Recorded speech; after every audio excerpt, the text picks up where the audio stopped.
رات مجھے کس وقت نیند آئی مجھے کچھ یاد نہیں، لیکن صبح جب میری آنکھ کھلی تو سب سے پہلے میں نے جس بات کو محسوس کیا وہ انکا کا وجود تھا۔ وہ رات ہی میں کسی وقت میرے سر پر دوبارہ آ چکی تھی اور بڑے آرام سے میرے سر پر محو خواب تھی۔ اس کے مدھم مدھم خراٹوں کی آواز مجھے سنائی دے رہی تھی۔ میں محسوس کر رہا تھا کہ اس نے اپنے نازک ہاتھوں کو تکیے کے طور پر استعمال کر رکھا تھا اور بائیں کروٹ لیٹی ہوئی ہے۔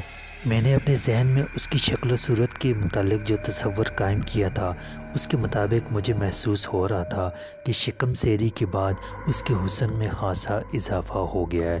وہ اب گداز محسوس ہو رہی تھی۔ مجھے محسوس ہوا کہ وہ کسی بے انتہا خوبصورت عورت کے روپ میں ہے۔ اس کے گالوں پر سرخی کندن کی مانند دمک رہی ہے۔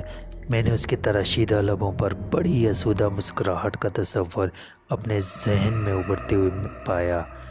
انکا کی موجودگی کو محسوس کر کے میں بری طرح جھلا گیا تھا، لیکن یہ جھلاہٹ بے سود تھی۔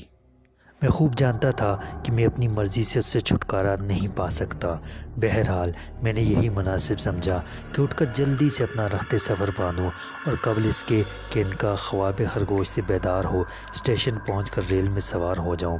ذہن میں یہ پروگرام مرتب کر کے کسی سواری کو لانے کی غرض سے میں دروازے کی طرف بڑھا ہی تھا کہ یوں چونک کر رک گیا جیسے کسی نے میرے قدموں میں بیڑیاں ڈال دی ہوں۔ میری پھٹی پھٹی نظریں اس اخبار پر جمی ہوئی تھیں جو ہاکر معمول کے مطابق میرے فلیٹ میں پھینک گیا تھا۔ چند ثانیے تک میں اپنی جگہ ساکت و جامد کھڑا اس سرخی کو خوفزدہ نظروں سے گھورتا رہا۔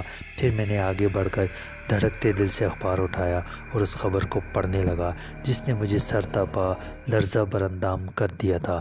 جوں جوں میں خبر پڑھتا جا رہا تھا میرے چہرے کا رنگ فک ہوتا جا رہا تھا، دل کی حرکت ہر لحظہ تیز سے تیز تر ہوتی جا رہی تھی۔ میں نے بمشکل تمام پوری خبر کو پڑھا، پھر سر پکڑ کر ایک کرسی پر بیٹھ گیا۔ اخبار کی وہ خبر اسی نوجوان کے متعلق تھی جسے میں نے گزشتہ شام پارک کے سنسان گوشے میں انکا کے افسانے پر جان سے مار ڈالا تھا۔ اخبار نے اگر صرف قتل کی کوئی سیدھی سادی کہانی سنائی ہوتی تو شاید میں اس قدر نہ گھبراتا، لیکن قتل کی اس واردات کو جو حیرت انگیز اور پراسرار رنگ دیا گیا تھا اس نے مجھے ذہنی خلفشار میں مبتلا کر دیا تھا۔ مذکورہ اخبار نے اپنے نامہ نگار اور دیگر عینی شاہدوں کے حوالے سے لکھا تھا کہ گزشتہ شام سول لائنز کے علاقے میں واقع تفریحی پارک سے جو لاش ملی ہے وہ شہر کے مشہور تاجر مسٹر اصفہانی کے ہونے والے داماد مسٹر جمشید کی ثابت ہوئی۔ لاش کی شناخت کرنے میں جو دشواری پیش آئی اس کی وجہ یہ تھی کہ مقتول کے جسم میں خون کا ایک قطرہ بھی باقی نہ بچا تھا، جس کے باعث جلد پر بے شمار شکنیں نمودار ہو گئی تھیں۔ چہرے پر موجود جھریوں نے مقتول کے خد و خال کو اس حد تک تبدیل کر دیا تھا کہ اس کی شناخت بمشکل اس کے جسم پر موجود لباس سے کی جا سکی۔ نرگس اصفہانی کو جب اس ضمن میں ٹٹولا گیا تو اس نے یہی کہا کہ مسٹر جمشید کچھ دیر پہلے اس کے ساتھ تھے اور بالکل تندرست حالت میں تھے۔ مس اصفہانی کو جب لاش کی شناخت کے لیے بلایا گیا تو پہلی نظر میں وہ بھی مقتول کو شناخت نہ کر سکی۔ پولیس کے ماہرین ابھی تک کسی آخری نتیجے پر نہیں پہنچ سکے تھے، لیکن انہوں نے اس بات کا خدشہ ظاہر کیا تھا کہ مسٹر جمشید کی موت میں کسی غیر معمولی شخص کا ہاتھ ضرور ہے جس نے مقتول کے جسم کا سارا خون چوس دیا ہے۔ اس خیال کا محرک وہ باریک باریک نشان تھے جو مقتول کی گردن پر ہر دو جانب پائے گئے تھے۔ آخر میں نامہ نگار نے تحریر کیا تھا کہ پولیس بڑی سرگرمی سے مسٹر جمشید کی قاتل کی تلاش میں ہے اور عنقریب حیرت انگیز واقعات معلوم ہونے کی توقع ہے۔ میرا ذہن بری طرح چکرا رہا تھا۔ مجھے یقین تھا کہ اخبار نے جمشید کے سلسلے میں جس خون شام کا تذکرہ کیا ہے وہ یقیناً انکا کی ذات ہوگی جو اس وقت بھی میرے سر پر محو خواب تھی اور ہلکے ہلکے خراٹے لے رہی تھی۔ انکا نے مجھ سے یہی کہا تھا کہ اپنے پراسرار وجود کو برقرار رکھنے کے لیے اسے انسانی خون کی ضرورت پیش آتی ہے، لیکن یہ کیوں کر ممکن تھا کہ وہ ایک ننھا سا وجود ہونے کے باوجود کسی انسانی جسم کا سارا خون پی جاتی؟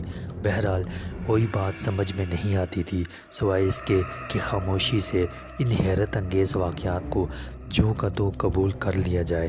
میں خاصی دیر تک انکا کے بارے میں سوچتا رہا۔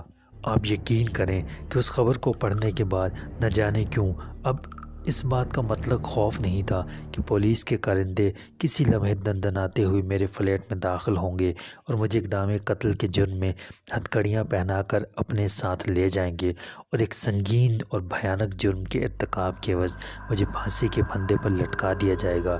میرا ذہن ان خیالات سے یکسر عاری تھا، بلکہ اس کے برعکس میں اس وقت صرف اور صرف انکا کے پراسرار اور ہولناک وجود کے بارے میں سوچ رہا تھا، جو میرے لیے پھانسی کے پھندے سے زیادہ خوفناک بنی ہوئی تھی۔ میں انکا سے یہ عہد کر چکا تھا کہ وہ مجھ سے اپنی نوازشوں کے بدلے میں جو کچھ کہے گی میں اس پر بلا کسی چون و چرا کے عمل کروں گا۔ اس عہد کا پہلا ہی حادثہ میرے لیے اس قدر دہشتناک تھا کہ میں آئندہ کے بارے میں سوچ سوچ کر پریشان ہو رہا تھا۔ اگر حقیقتاً انسانی خون انکا کی غذا تھی تو مجھے اس کے لیے قتل و غارت گری کا یہ سلسلہ جاری رکھنا پڑے گا۔ انکار کی صورت میں کیا عجب تھا کہ انکا، جو اخباری اطلاع کے مطابق خون آشام بھی ثابت ہو چکی تھی، اپنے وجود کو برقرار رکھنے کی خاطر میرے ہی وجود کو ختم کر دیتی۔ ابھی میں انہی خیالات میں الجھا ہوا تھا کہ دروازے پر ہلکی سی دستک سن کر یوں اچھل پڑا جسے بے خیالی میں میرا پاؤں کسی زہریلے ناک کے پھن پر پڑ گیا ہو۔ میرے تنفس کی رفتار حیرت انگیز طور پر تیز ہو گئی۔ میری پھٹی پھٹی اور خوفزدہ نظریں دروازے پر جم کر رہ گئیں۔ باہر کون ہو سکتا ہے؟ میرے دل کی دھڑکنوں سے ایک سوال ابھرا۔ آنے والے حالات کے تصور ہی نے میرے اعصاب کو جھنجھوڑ کر چھل کر دیا تھا، اور انکا، وہ ابھی تک کسی معصوم اور شیرخوار بچی کی طرح جسے پیٹ بھر دودھ مل گیا ہو محو خواب تھی۔ غصے کی کیفیت میں مجھے یہی سوچی کہ میں نے دونوں ہاتھوں سے اپنے سر کے بالوں کو نوچنا شروع کر دیا، لیکن یہ حرکت بھی سود مند ثابت نہ ہوئی۔ انکا پر مطلق کوئی اثر نہ ہوا۔ وہ بدستور اپنے حلق سے مدھم مدھم خراٹوں کی آواز نشر کر رہی تھی۔ میری سمجھ میں نہیں آ رہا تھا کہ میرا اگلا قدم کیا ہونا چاہیے۔ فلیٹ سے باہر جانے کا ایک ہی دروازہ تھا جس پر کوئی موجود تھا۔